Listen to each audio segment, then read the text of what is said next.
Selamat datang di channel YouTube Fernando De Caprio. Channel tempat berkumpulnya orang pintar. Kata orang bijak, orang pintar ketemu dengan orang pintar. Orang pintar tidak akan ketemu dengan orang bebal. Pada hari ini saya kedatangan tamu teman saya, adik saya, ya, yang di dunia peradilan cukup dikenal dengan keberaniannya. Beliau, kalau saya ke pengadilan negeri di daerah Jawa Barat, saya sering ketemu dengan beliau, dan nama beliau cukup dikenal sebagai pengacara, street lawyer. Beliau saya kenal cukup bersahabat dan low profile. Inilah dia, bro saya, adik saya, Sabar Hutahayan. Selamat datang, bro. Selamat datang, Bang Fernando. Siap. Di podcastnya nih. Yang baru. Boleh buka ya? Buka dulu Agak dong, pengap bro. nih. Nah, Bukannya tidak ituin protokol kesehatan. Nah. Mohon maaf. biar kelihatan gantengmu, kan gitu. Halo teman-teman. Ya. Tadi dari mana kok ganteng kali aku lihat nih, pakai batik segala nih. Biasa lah Bang, dari kantor. Di kantor kan harus pakai kemeja. Nggak boleh pakai kaos lagi. Siap. Bro, lu dari mana asalnya, bro? Coba mungkin bisa para penonton channel YouTube Fernando De Caprio katanya nggak kenal sama kata sayang. Dari mana sih, bro? Iya. Perkenalkan sedikit, nama saya Sabar Daniel Hutahayan. Asal kalau orang tua ya dua-duanya pure Batak, marga Hutahayan. Untuk orang tua perempuan ya, atau mama Boru Lubis. Saya lahir besar di utara Jakarta, daerah pesisir, Tanjung Priok. Saat ini dipercaya oleh teman-teman mimpin Perhimpunan Bantuan Hukum dan HAM Indonesia Wilayah Jakarta. Oh. PBHI Wilayah Jakarta. Oh, berarti lu jadi salah satu pimpinan di PBHI? Iya. Kebetulan ya ketua PBHI Jakarta, ketua pengurus, badan pengurus wilayah. Badan pengurus PBHI. Iya. Ketua umum sekarang siapa? Ketua PBHI Jakarta. Ya. Iya, saya. Langsung. Waktu dulu Hendardi. Enggak. Kalau ketua nasionalnya itu yang baru demisioner karena kami baru berkongres kemarin itu namanya Toto Yulianto. Oh. Saat ini dipegang oleh Julius Ibrani. Sekarang ketua ini Ketua ya, nasional. PBHI nasional, Julius Ibrani. Jadi lu nih ketua PBHI Jakarta. Yes, saya ketua PBHI Jakarta periode 2019-2023. Wow, keren. Masih muda, ya kan? Sudah menjadi ketua PBHI Jakarta, ya. PBHI itu Perhimpunan Bantuan Hukum dan HAM Indonesia. Indonesia. Bayangkan, kalau ada yang kira-kira HAM-HAM-nya dilanggar, lapor sama ini, sama Sabar, ahlinya dia ini. Karena aku berapa kali ketemu sama beliau nih di pengadilan negeri di Jawa Barat, cukup berani orangnya. Bro, ini kan channel kita channel untuk pembelajaran kepada masyarakat, memberi ilmu, berbagi ilmu supaya masyarakat bisa melek hukum dan tidak diberdaya oleh aparat hukum. Gua mau lu berkenan memberikan atau berbagi ilmu tentang kasus yang pernah lu tangani, kompleksitasnya tinggi, yang membuat lu terkesan menjalankan kasus itu. Iya. Sebelum ke sana mungkin saya review ya. Oke. Sebelum saya masuk bergabung sebagai pengacara dulu, masuk kampus itu tujuannya hanya biar lulus dapat kerja standar ya kan.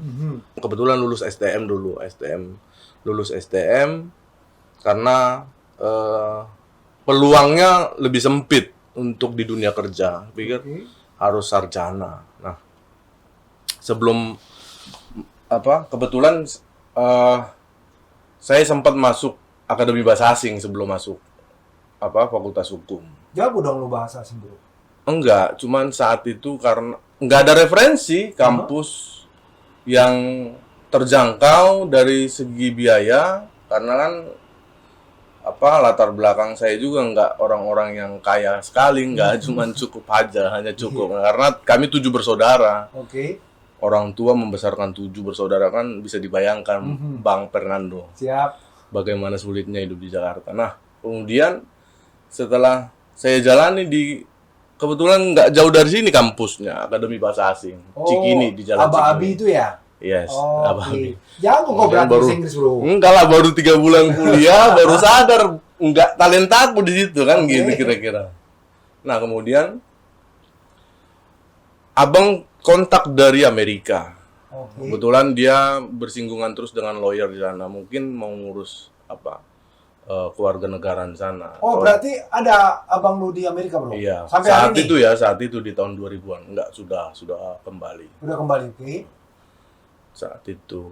Nah, dia mau urus green card, entah kewarganegaraan, entah apalah. Yang pasti dia sering bersinggungan dengan advokat atau lawyer sana. Nah, dia sampaikan, kau ambil fakultas hukum saja biar jadi lawyer ke depannya. Enggak juga nolak, enggak juga berpikir, ya sudahlah. Fakultas hukum langsung berpikir fakultas hukum di perusahaan apa lah, kan gitu kan. Ekspektasinya lulus fakultas hukum ya kalau nggak HRD ya masuk di mana aja sih fakultas hukum kan, nggak ada masalah, bisa di mana aja ya. Udahlah, masuk fakultas hukum. Kebetulan nyari fakultas hukum ya yang paling langsung terngiang itu ya UKI gitu. Nggak mungkin UI lagi kan gitu. Artinya nggak mungkin ngambil negeri lagi saat itu kan. Udah beberapa tahun sempat vakum kan. Nah, ngambil UKI, tes di UKI masuk. Setelah masuk di UKI, ketemu teman-teman yang organisasi gitu, yang berorganisasi gitu.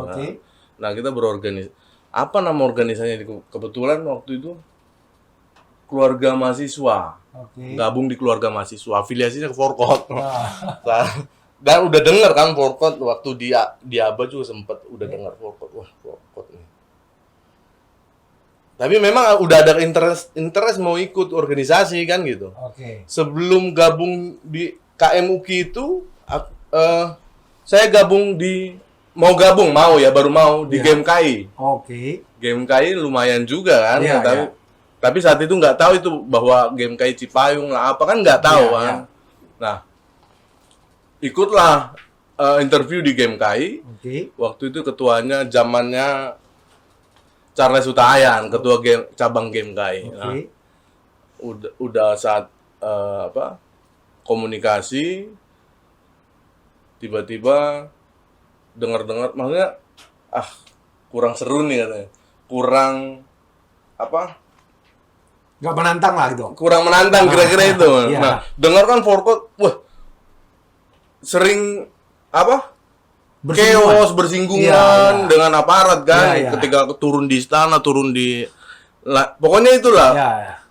Pilihanku udah nggak jadi di GMKI. Aku masuk ke itu ke KMUKI itu yang afiliasinya ke Forkot. Nah, masuk ke situ memang nggak langsung demo kan, nggak. Yang pertama kali itu ngadvokasi live in. Kami waktu itu setelah pelatihan baru kami live in ngadvokasi korban sutet. Itu udah di Fakultas Hukum dong itu ya? Sudah. Udah di semester berapa? Semester 2 kalau nggak salah. Oke. Ngadvokasi korban sutet Jawa lah ya. Jawa Barat waktu itu kebetulan saya dapat di Rancaikek, ngadvokasi mereka, ngorganisir sampai apa datang ke istana minta waktu itu Ganti kerugian. masih ganti kerugian terkait itulah undang-undang PLN lah terkait Oke. itulah peraturannya. Nah, selain itu di situ saya belajar bagaimana mengadvokasi, kenal kata-kata advokasi, Oke. ngadvokasi korban pedagang kaki lima. Oke. Nah, setelah ngadvokasi korban sutet, jalan lagi ada penggusuran di Jakarta, kebetulan di Jakarta Pusat itu pedagang kaki lima. Kenapa kita mau mengadvokasi? Saya pikir sih sederhana ya. Mereka kan juga produk negara. Kan Oke. gitu. Kalau ada teman-teman dari beberapa organisasi masyarakat yang bilang jangan kotorin kota gue gitulah ya.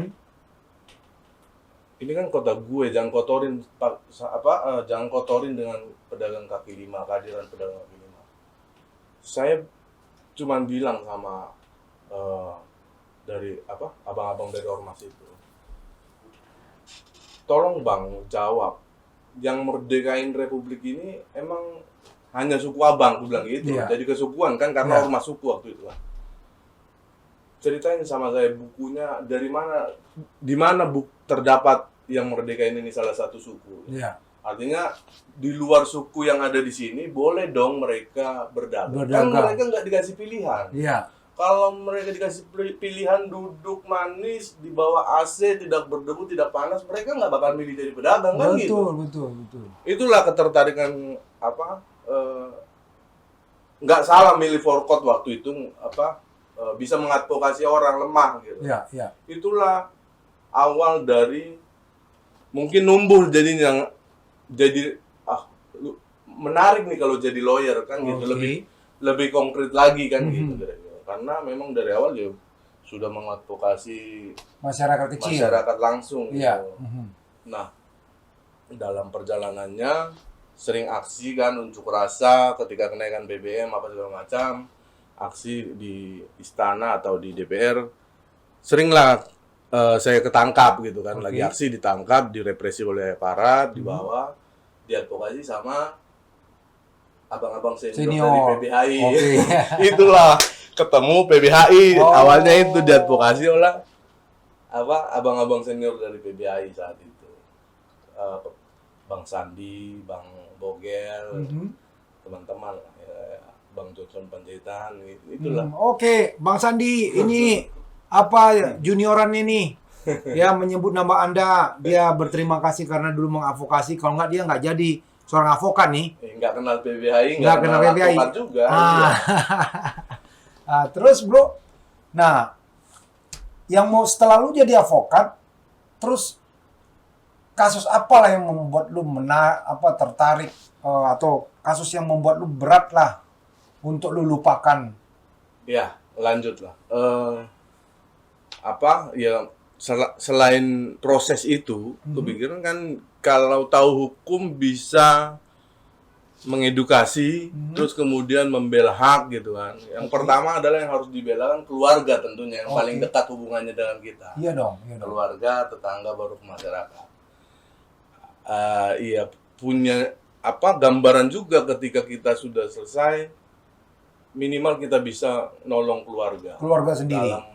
Tentunya dalam permasalahan hukum. Iya. Nah, tapi mau minum dulu bro, kayaknya lu jadi agak-agak tegang gimana karena menceritakan. Ini nafsu. Minum dulu. Boleh lah ini, mantep ini.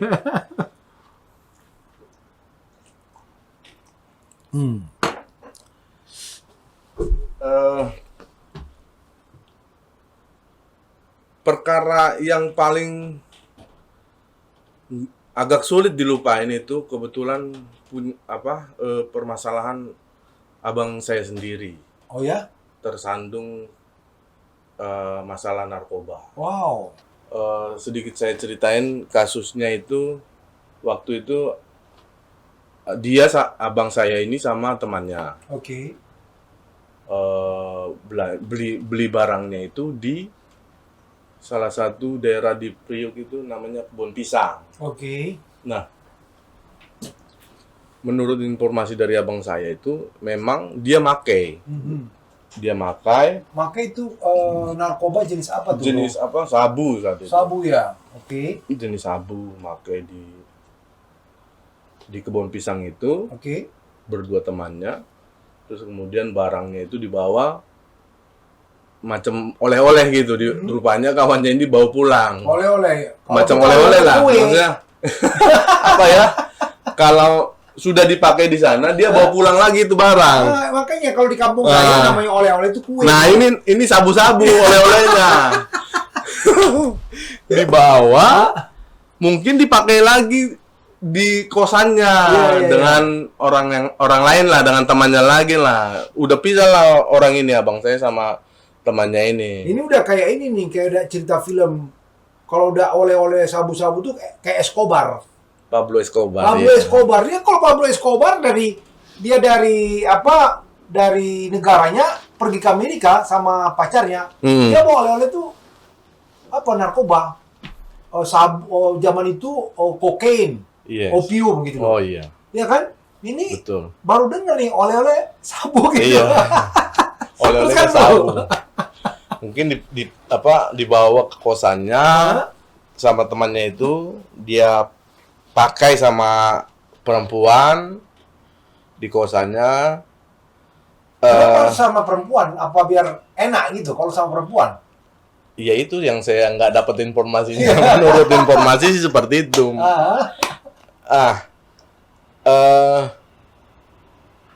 Yang punya kosan itu curiga dengan gerak-gerik mereka. Oke. Si temannya abang saya ini sama ceweknya. Akhirnya entah bagaimana, entah dia lapor, si pemilik kosan lapor ke polisi atau mereka digerebek, Pak. Yang pasti mereka ketangkap tangan lah saat itu, sedang nyabu di dalam kamar. Di dalam kamar. Oke. Dilakukanlah pengembangan. Oke. Abang saya sedang di tempat yang lain, sedang istirahat. Digerebek juga, akhirnya mereka diamankan di Polsek Kelapa Gading. Oke. Nah, waktu ditangkap abangnya lu bro itu, abang lu tuh ada barang di tangannya? Apa ada di tangan atau ketika digerebek di mana? Di rumah apa di kosan? Di kosan itu temannya ada sisa barang pakai itu kan, yang sedang memakai itu. Oke. Sama itu. Itulah barang bukti. Pengembangan. Lalu diapa ke abang lu kan? Iya, dibawalah abang saya. Di kos apa di rumah? Di tempat lain, di kosan pacarnya kalau nggak salah waktu itu. Di kosan temannya atau apa. Oke. Di tempat yang berbeda, artinya mungkin si temannya ini memberikan keterangan bahwa abang saya oleh-oleh dia tadi beli di Kebun Pisang bersama abang saya. Disitulah abang saya kena pengembangan tangkap tangan tadi. Nah, pertanyaan saya, emangnya abang lu ada megang barang itu pada saat itu? Enggak ada. Enggak ada. Waktu penangkapan itu dilakukan nggak tes urin? Tes urin. Tes urin. Diakui positif. Positif diakui. Nah, dituduh perantara lah abang saya ini. Pasal 114. 114. Namun yang menarik di permasalahan abang saya ini, proses penyidikan yang dilakukan oleh penyidik saat itu tidak profesional, sangat tidak profesional. Seperti apa? Profesional. Salah satu contohnya, menurut keterangan abang saya di BAP saat dia sedang sakit. Kan biasanya kita di penyidikan kan ditanya dulu apakah Anda dalam keadaan sehat? Sehat. Iya kan? Dalam keadaan sehat kan gitu kan? Iya, jasmani dan rohani. Jasmani dan rohani. Kalau misalnya kita bilang saya tidak sehat, dia bilang jangan kita apa dulu. Nah, jangan kita BAP dulu. Itu. Tapi itu yang terjadi menurut keterangan abang saya, dalam kondisi sakit dia di BAP. Wah, nggak boleh dong. Itu hukum legal formalnya sudah dilanggar itu. Iya, tidak Kan sesuai KUHAP lah tidak standar sesuai gitu KUHP. ya Bang ya. Karena tindak pidana itu mencari kebenaran material. Yes. Kan gitu. Tapi dengan cara menjalankan legal formalnya. Iya. Kan gitu, melalui hukum acara. Iya. Nah, kalau misalnya sudah dilanggar gitu, itu udah cacat hukum. Kan begitu. Iya. Terus lu gimana, Bro? Iya, saat itu langkah kami menyurati kelakuan penyidik Oke. ke apa Kabak Propam sempat waktu itu kalau nggak salah Kabak Propam Mabes Polri. Kami bersurat, kami CC-kan ke Kompolnas, IPW, Ombudsman segala macam lah. Karena menurut kami melaporkan kinerja instansi yang buruk seperti ini harus ke instansi di atasnya tentunya. Betul. Nah, kami surati dari Kabak Propam, Kompolnas, IPW, Ombudsman, sampai ke Kapolri lah. Oke. Nah, waktu itu sempat kami dikontak oleh pihak dari Propam untuk mengklarifikasikan betul atau enggak terjadi itu. Saya bilang ya betul kejadian itu ada. Nah, kemudian oke, baik, Bang, kita akan jadwal, kita akan ketemu, kita akan periksa Bang gitu. Nah, sampai saat itu tidak dihubungi lagi, nggak tahu saya oleh bagian Propamnya. Padahal katanya mau memeriksa. Iya, mau memeriksa abang saya sebagai pemohon pelapor kejadian itu, juga memeriksa saya sebagai PH-nya. Kebetulan waktu itu saya masih simpatisan di PBHI Jakarta. Oke. Saya nggak tahu kok nggak ada proses selanjutnya kan gitu. Nah, nggak lama dari kejadian itu juga dapat informasi bahwa saat itu Kapolseknya itu kalau nggak salah bapaknya itu jenderal aktif di Mabes Polri. Nah, langsung lah saya berpikir, jangan-jangan itu yang membuat laporan kami mandat kan gitu. Padahal kami sudah berjanji dengan penyidik Propam untuk melakukan pemeriksaan atau verifikasi terkait laporan aduan yang saya sudah buat ke mereka. Nah, Dumas ya, pengaduan masyarakat ya? Nah, enggak, di Propamnya kami langsung. Oke. Karena waktu itu enggak ke Irwasumnya, tapi ke Propam. Abang saya mengalami pendidikan yang tidak profesional. Yang pertama itu yang tadi di BAP saat dia sakit. Terus kemudian dia didampingi oleh pengacara yang ditunjuk oleh penyidik. Padahal lu sendiri ada adiknya sebagai pengacara. Iya, dua tiga hari setelah itu baru saya ditelepon oleh abang saya. Emang dia nggak bilang, saya punya adik pengacara? Dia 2-3 hari ternyata setelah penangkapan itu baru dikabarin. Oke. Nah, bukan hanya tindakan tidak profesional dari penyidik, dari pengacara yang mendampingi abang saya pun, abang saya dipukul oleh tisu, disuruh mengaku, kotak tisu. Kok dia sebagai penasihat hukum yang melindungi, malah dia menggetok abangnya, Bro? Ya itu. Nah, saya langsung cari tahu lah nama pengacaranya. Saya selidiki, saya pergi ke... Tapi saya sering ngelihat berjumpa di pengadilan sama cewek kan. Oke.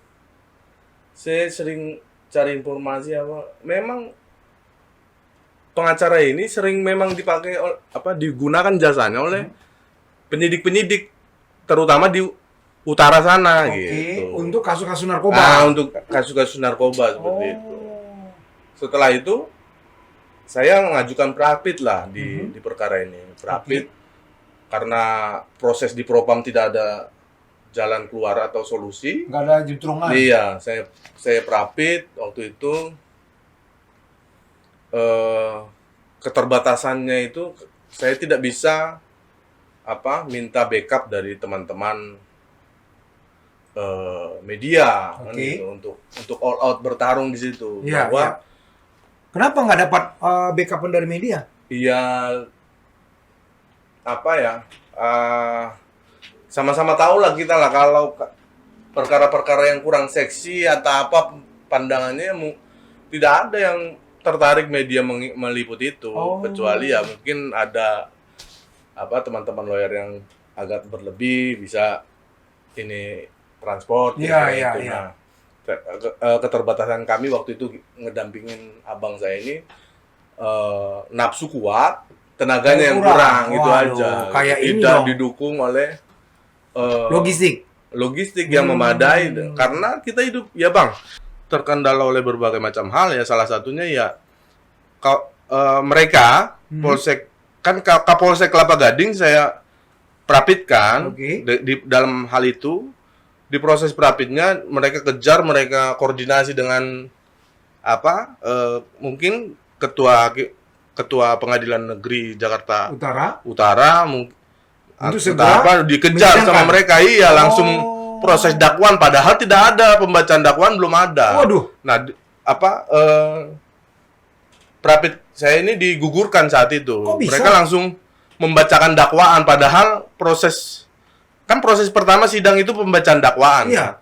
Dipercepat mereka lah, entah mereka lah nasir apa yang bermain saat itu. Waduh. Akhirnya dengan dasar itu Karena bro waktu itu posisinya belum seperti sekarang ya, ketua PBHI Jakarta ya. iya. Masih apalah ya, meranjak dari bawah gitu ya. Iya. Pergaulan pun belum seperti sekarang. Belum. Kalau sekarang begini lu Iya, sikat ya. pasti. Ya lagi-lagi kita juga kan pakai menggunakan jaringan yang tadi itu kan, Oke. teman-teman di Ombudsman. Kalau perlu kita buat laporan juga ke Komnas HAM, Iya. tapi kan kemudian yang kayak gini juga yang berperkara di pengadilan itu sangat minim ruang untuk mencari keadilannya. Itu Waduh. juga yang harus didengar oleh nggak rahasia umum lagi lah ini, sudah menjadi cerita publik lah ya.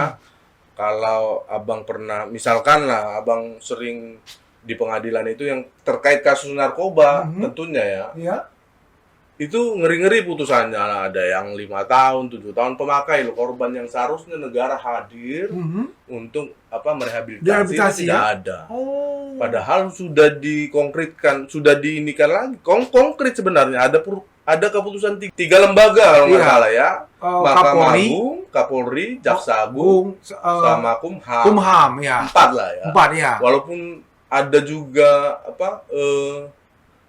SEMA dari Mahkamah Agung yang menyatakan beberapa maksimal barang bukti berapa gram itu harus direhab, itu pun akan sulit didapati oleh korban narkoba. Korban dalam arti yang tadi tuh, yang Iya.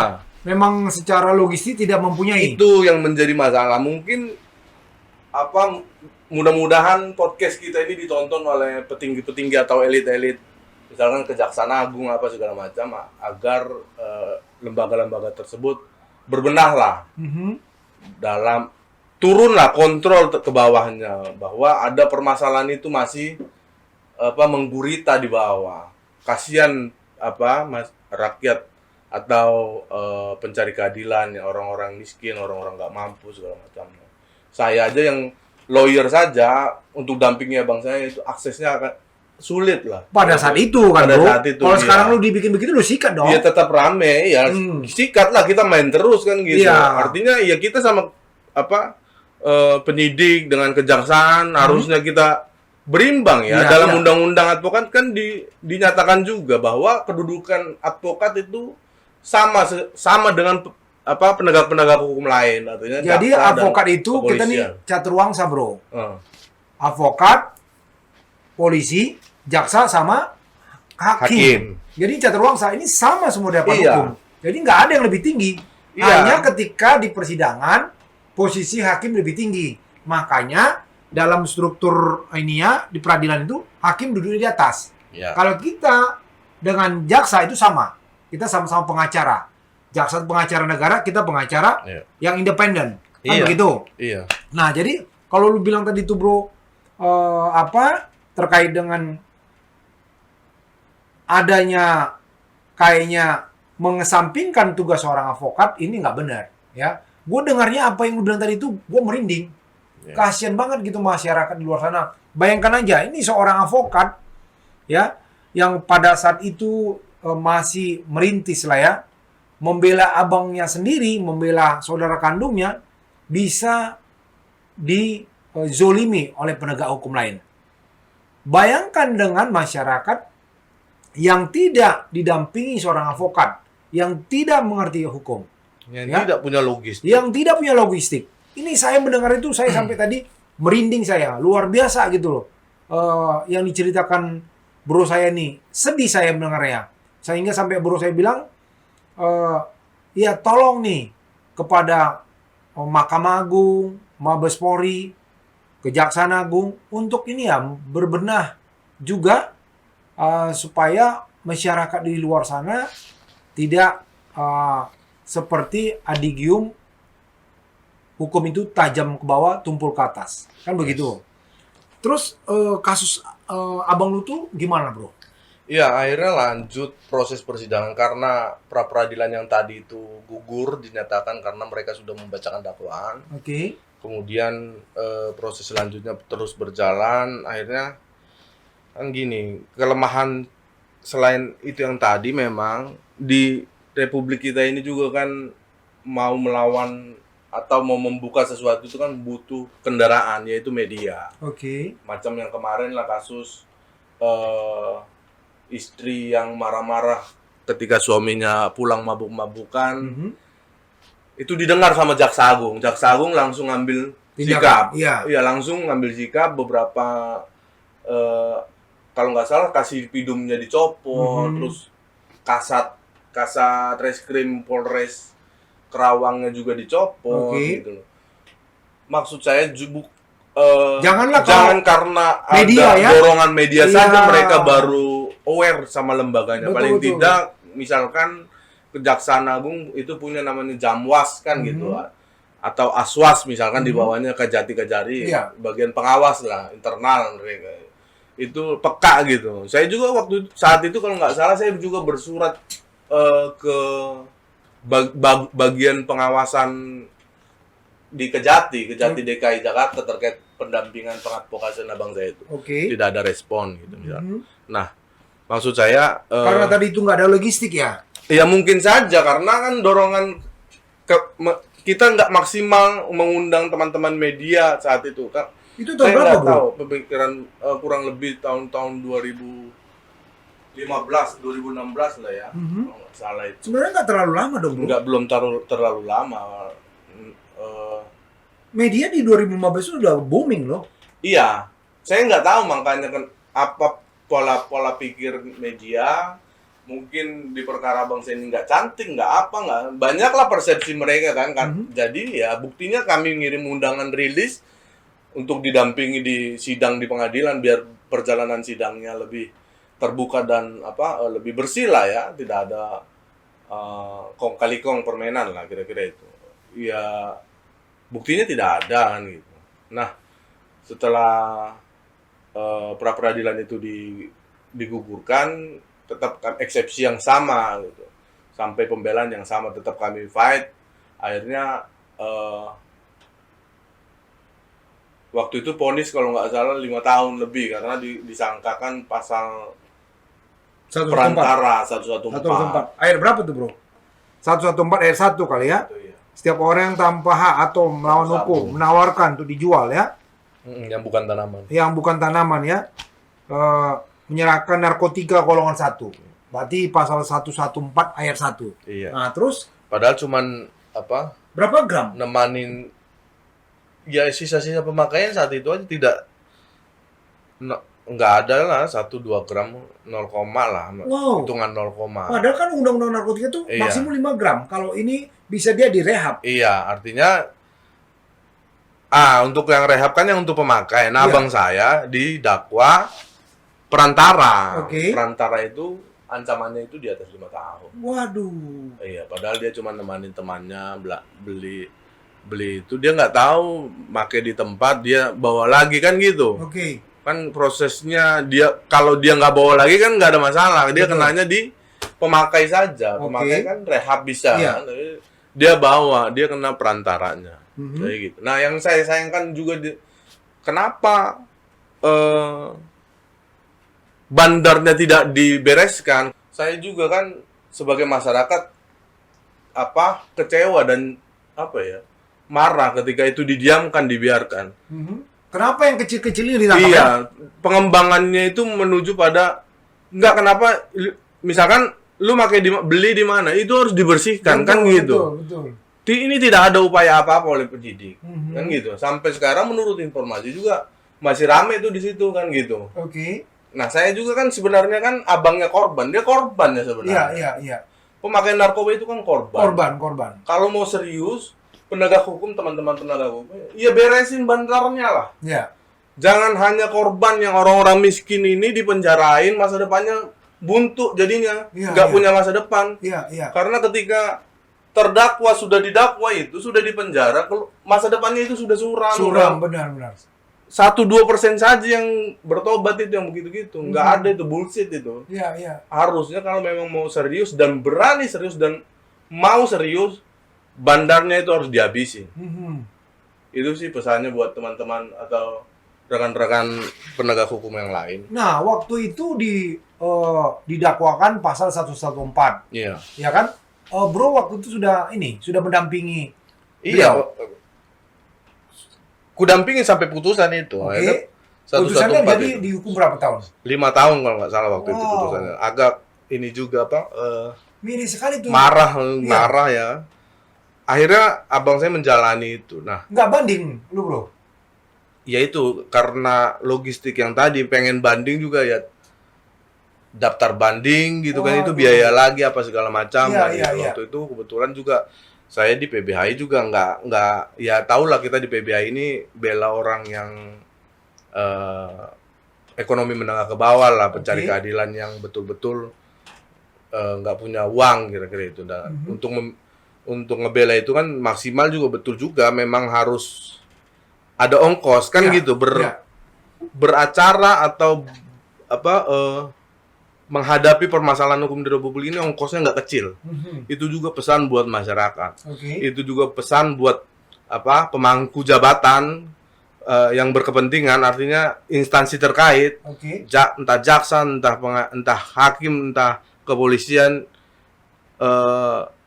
mungkin sistem yang sudah membuat itu gitu loh. Sistem yang sudah baku, membuat pencari keadilan di Indonesia itu mahal ongkosnya gitu loh. Itu yang ya kerja kita juga semua lain. Peran serta Abang Fernando, teman-teman lawyer yang lain, organisasi advokat bersatu bagaimana biar marwah penegakan hukum itu kembali normal lah, kira-kira itu juga pesannya yang mau saya sampaikan di sini. Akhirnya abang lu itu diponis 5 tahun dan menjalani. Nah, ada lagi yang unik ketika mau proses pembebasan bersyarat PB itu, kan dibutuhkan harus justice collaborator. Itu agak sulit ngurusnya itu karena ya itu yang tadi mungkin saya sudah lapor-lapori kemana-mana ini perkara ini kan gitu. Itu juga mengalami kendala di situ. Tapi akhirnya ada beberapa peraturan yang terbaru sudah tidak butuh itu lagi karena juga karena kondisi pandemi saat ini.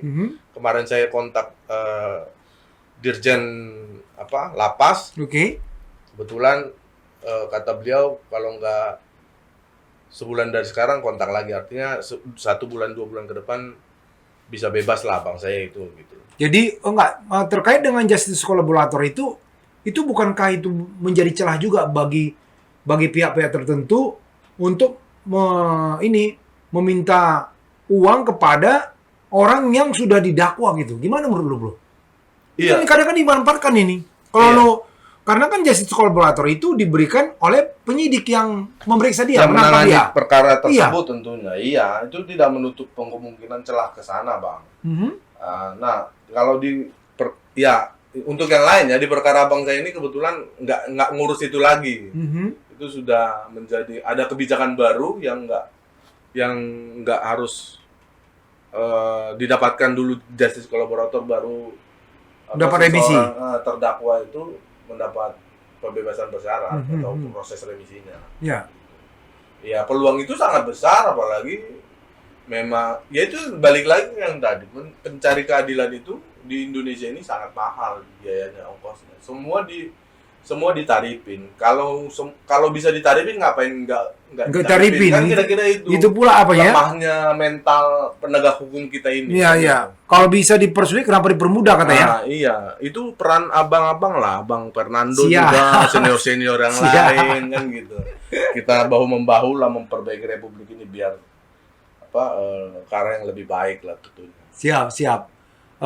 Itulah dia apa yang disampaikan bro saya Sabar Tahayan. Wah, saya mendengar miris sekali ya. Masih ada, udah di era teknologi yang canggih begini, masih juga ada penegak hukum yang memanfaatkan situasi. Bayangkan aja dia yang seorang pengacara, ya keluarga sendiri pada saat itu bisa dipermainkan. 2016 kira-kira 5 tahun lalu. Ya, bagaimana dengan masyarakat yang tidak mengerti dengan hukum? Ya, makanya kepada penonton channel YouTube Fernando DiCaprio, ya belajarlah Anda di sini.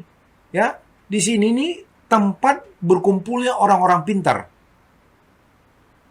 Tempat berbagi ilmu orang-orang pintar. Supaya apa? Supaya Anda tidak diberdaya oleh aparat hukum. Di sini Anda paling tidak mengerti ketika Anda berbenturan dengan penegak hukum, Anda sudah tahu bagaimana caranya mengatasi persoalan Anda sementara. Atau setelah itu Anda bisa menghubungi pengacara yang Anda percaya. Bisa juga menghubungi bro saya ini, Sabar Tahayan, kalau Anda membutuhkan. Kan begitu? Ya, bro. Ini kita sudah panjang lebar nih. Gua dengar itu sangat terkesan ya perjuangan lu. Apalagi lu sekarang nih ketua PBHI Jakarta. Ya, mudah-mudahan lu semakin sukses, bro. Apa yang bisa lu sampaikan terhadap channel YouTube ini? Karena ternyata saya mau sapa dulu para penonton saya. Ini channel YouTube kita nih, bro, udah sampai ke Vietnam. Bayangkan. Para penonton kami yang di Vietnam, kita sudah mendeteksi ternyata di Vietnam ini channel sudah ditonton. Dan di Belanda, ya. Terima kasih buat ini para penonton kami yang di Vietnam dan di Belanda, ya. Mungkin itu adalah orang-orang Indonesia yang yang ada di sana bekerja atau bertempat tinggal. Ya, terima kasih. Tolong disupport terus, tonton, ya, supaya channel ini bisa berkembang. Karena tanpa Anda kami bukan siapa-siapa. Ya, tetap terus. Bila perlu tolong dibuat komentarnya ya. Kami sangat senang sekali karena channel ini sampai ke luar negeri. Apa yang bisa lu sampaikan, bro, kepada channel ini, kepada penonton yang ada di luar sana, supaya channel ini bisa berkembang? Iya, barusan yang abang bilang itu, jangan-jangan itu pesan. Ada yang nonton di Vietnam, ada yang nonton di Belanda. Jangan-jangan pekerja migran kita yang di Vietnam sedang mendapat masalah, atau pekerja migran kita yang di Belanda sedang mendapat masalah. Mungkin itu. Nah, pesannya, abang undang yang lebih ini dong, berbicara terkait buruh kah, terkait migran kah, kan gitu. Ada lembaga migran care misalkan. Tapi kan nggak menutup kemungkinan teman-teman itu diundang untuk bicara itu kan gitu. Mungkin teman-teman kita di Vietnam sama Belanda sedang membutuhkan narasi-narasi atau arahan-arahan hukum terkait migran care, entah apalah gitu, pekerja kita WNI yang di sana. Gitu. Nah, pesan kedepannya mudah-mudahan semoga sukses lah podcastnya, Bang, dan jangan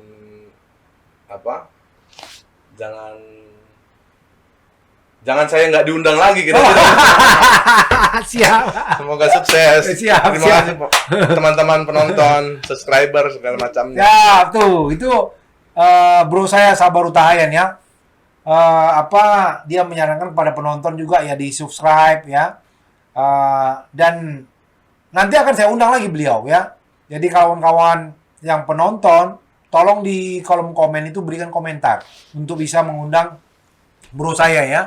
Ini saya pasti mau menggali juga dari beliau apa-apa aja yang pernah ditangani terkait profesi dia sebagai pengacara ya. Bukan hanya kasus narkoba, saya yakin banyak kasus-kasus lain. Karena dia salah satu street lawyer ya, pengacara yang lurus-lurus, yang tidak menyimpang sana sini, kan begitu ya.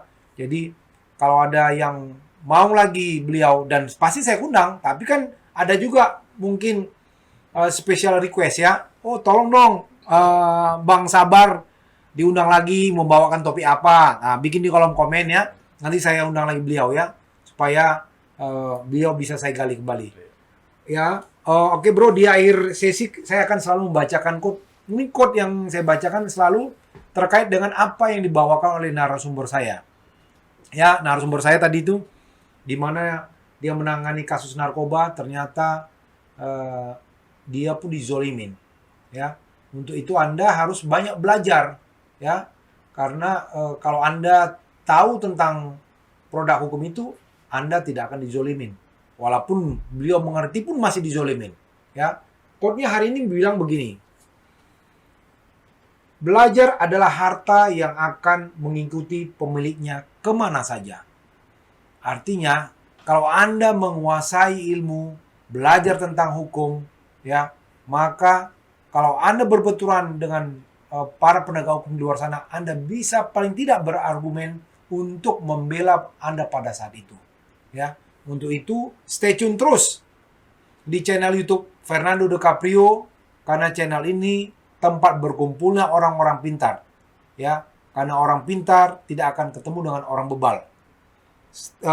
Channel ini selalu berbagi ilmu berdasarkan pengalaman empiris yang dijalankan oleh para penegak hukum, khususnya para pengacara.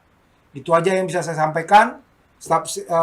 Stay tune di channel YouTube Fernando. Jangan lupa tetap di subscribe ya. Thank you bro, udah berkenan hadir di channel YouTube saya. Tetap semangat. Semangat terus. Jaga kesehatan ya bro ya. Yes. Oke bro. Ya, thank you. Thank you bro.